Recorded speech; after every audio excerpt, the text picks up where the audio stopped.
Sim, professora de Direito Penal, Janaína Pascoal, que tipo de implicação teria hoje se o Brasil adotasse uma redução da maioridade penal? Então, um ponto muito importante para entender que é o seguinte, no Estatuto da Criança e do Adolescente está previsto que a infração, o ato infracional, é qualquer crime, das centenas de crimes previstos para os adultos, quando praticado por um adolescente, tá? Uma pessoa de 12 a 18 anos. Então, se o garoto falsificar o boletim, isso é uma conduta prevista como crime. O menino de 14 que mantém uma relação sexual com a namoradinha de 12, eu não estou aqui defendendo que deva, acho que tem que postergar o início da vida sexual, mas ele está cometendo, se você comparar, né, que manter relação sexual com menor de 14 é estupro de vulnerável, ele estaria, sob um aspecto formal, cometendo um estupro de vulnerável. Né? Eu acompanhei um adolescente que foi processado como pedófilo, tendo ele 15 anos e a mocinha, suposta vítima, 14. Então, o que acontece? O ECA, ele não discrimina ECA, que é o Estatuto da Criança e do Adolescente. O Estatuto da Criança e do Adolescente não discrimina os atos praticados, né? Tem lá uma gama de medidas chamadas de socioeducativas, mas que são punições porque estão relacionadas a um ato previsto como crime. Não é Esse assim? estatuto não poderia estabelecer diferenciação entre essas funções? Poderia, de certa forma, é o que se está pensando em termos de alargar o período de internação para determinados crimes. O que é muito importante deixar claro é que não existe, veja, pode existir desproporcionalidade, mas impunidade do adolescente não existe. São poucos os países que prendem adolescentes com 12 anos. O Brasil prende. O Brasil prende adolescente com 12 anos. Tá? Não é uma instituição de recuperação. Sim, mas isso não é... O nome é instituição de recuperação. Se formos visitar, são prisões. É uma perda de liberdade. O estado de São Paulo foi um dos estados que mais investiu, tá? Transformou a loucura que era a FEBEM na Fundação Casa, onde eles têm aula todos os dias, eles têm atividade cultural, eles têm atividade profissionalizante, tá?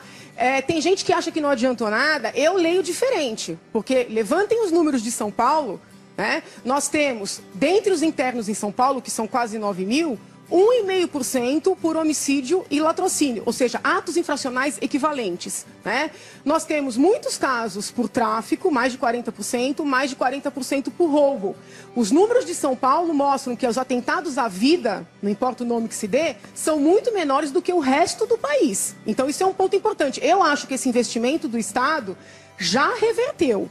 Outra questão, se você pegar, o pessoal fala, quando acontece uma situação como essa, existem dois discursos. Na minha leitura, são dois discursos equivocados. Né? Primeiro discurso, abaixa a idade penal, prende todo mundo com 15, 16 anos, porque já entende. É claro que já entende. Mas se eu abaixar a idade penal, eu não vou pegar só homicídio e latrocínio, eu vou pegar este universo. Eu vou pegar este universo que eu vou enfiar num presídio precocemente. Mas por isso que precisa ser separado o crime que se comete. Sim, eu vou homicídio do furto. Eu só estou tentando explicar, pai, explicar que não existe essa impunidade que está sendo alardeada. Se eu abaixo para os 16 anos, eu não pego só latrocínio e homicídio, eu pego todo esse universo, eu jogo no presídio, eu crio mão de obra para o crime organizado. Né? Então não é um problema de compreensão, é uma questão de política criminal. Vamos para os números, só para eu completar esse raciocínio que eu acho que isso é importante. Hoje, a maior parte dos adolescentes internados, mas se for visitar Fundação Casa, é um pouco diferente. Visita os outros estados para ver. É prisão pior do que prisão para adulto. Então não é educação, é pena. Não tem aula. Bom, então já está tudo equivocado a partir daí também. Uma pesquisa do CNJ que está no site. É bom que é do CNJ, que não é de partido nenhum, porque esses assuntos são complicadíssimos, porque aí entra a questão partidária, quem é amigo de quem. Aqui eu não estou atrás de voto nem de cargo, entendeu? A pesquisa do CNJ mostra são instituições piores do que as destinadas aos adultos. Hoje, a maior parte dos internados no Brasil inteiro e em São Paulo também são por tráfico e roubo. Tanto roubo à mão armada como roubo simples, sem mão armada. O tráfico, pelo estatuto, nem comportaria internação, porque pelo estatuto só poderia internar, né, por atos praticados com violência ou grave ameaça. Pois bem, o sujeito internado por tráfico, um adolescente, fica aos 3 anos. Ele fica os 3 anos. Sabe quanto é que o adulto primário sem antecedentes pega? 1 ano e 8 meses. Porque a lei prevê pena mínima de 5 anos, mas quando é primária, pequena quantidade sem antecedentes, tem causa de diminuição. Acho que já mas você vai me desculpar, mas não é bem assim também, não. Aí, só mais uma coisa, o roubo. O sujeito que é condenado por roubo simples pega a pena mínima de 4 anos. Tem progressão, livramento, remissão pelo trabalho, tá? O adolescente fica os 3 anos. Se tiver mão armada, fica os 3 anos. Tá como armado o adulto, pega 5 anos e 4 meses, que é a pena mínima, sendo primário sem antecedentes. Ele fica 2 anos. Então, na maior parte dos casos de internação no Brasil, ou seja, mais de 80% que são por tráfico e roubo, o jovem fica mais tempo preso, porque não é escolinha, não é passeio, do que fica o adulto. Então, isso é uma realidade ruim, equivocada, mas Janaína, é uma realidade. Você tá dizendo? Eu queria só esclarecer. Quando eu falo do tráfico e do roubo, doutor Tales, eu estou dizendo o seguinte, não é verdade que não haja resposta para o tráfico praticado pelo adolescente. E se o senhor, na vara que o senhor funciona, toma esse cuidado da escalonagem, eu fico feliz, mas o senhor sabe que não são todas as varas que funcionam dessa forma. Tem quem é internado de cara. E eu não estou dizendo que está certo ou está errado. Estou dizendo que muitas vezes o maior sai antes. Eu vi uma entrevista do senhor Valdir, que o senhor disse o seguinte, se ele tivesse mais de 18 anos, ele pegaria 30 anos. Não é verdade.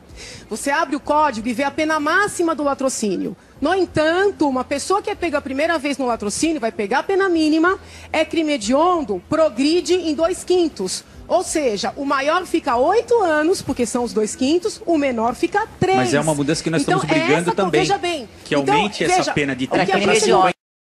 É cair no erro, que infelizmente é o que está aí desde sempre, de ficar os que querem prender todo mundo achando que vai resolver e os que querem dizer que o problema é pobreza. O problema não é pobreza, o problema não é só carência social, isso também é um discurso enviesado, falso, que precisa ser esclarecido. Então o que eu estou tentando mostrar é o seguinte, esta redução vai ter implicações para a segurança pública que são piores do que as pessoas hoje imaginam. Vamos pensar numa elevação do período de internação para os fatos mais graves de maneira objetiva. O governador de São Paulo mandou um projeto. Eu li o projeto, não fiz um estudo ainda, porque foi ontem. Acho que o projeto está amplo demais. Acho que tem que ser Passaria para 8 anos o período de internação. Pode até ser 8 anos, mas tem que ser pontual. Qual a conduta? Não pode ficar uma coisa nebulosa, né? Crime hediondo, se tiver motim, a depender da autoridade. Tem que ser um pouco mais... Todo tipo de combate à violência, seja praticada pelo adolescente ou pelo adulto, tem que ter determinação das punições.